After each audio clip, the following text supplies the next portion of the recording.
chegando na cidade, achou aquela coisa violenta demais. E quando o cara pega, vivia atrás das vestes, me chamou, até mesmo nos jornais.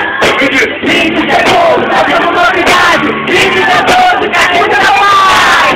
Marizia, eita Marizia, Marizia.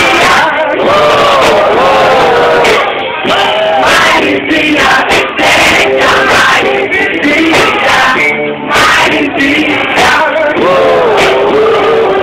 Apaga a fumaça do revólver da pessoa, manda a fumaça do cachimbo da cachaça. Acende, puxa, pede, passa, e não quer cachorro, e não quer fazer fumaça.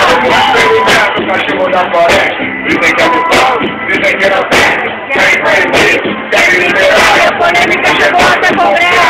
Tudo isso deve ser pra evitar a concorrência, porque não há hora de longe, mas é bom por tempo. O cachimbo da floresta, o povo acabou, mas o povo acabou, porque só tinha 80 quilos e o povo aplaudiu. Quando o índio partiu da selva, o meu meteu voltar com uma tonelada, só que quando ele voltou, a polícia federal preparou uma cilada. O cachimbo da floresta é proibido. Era vagabundo, não vamos perder.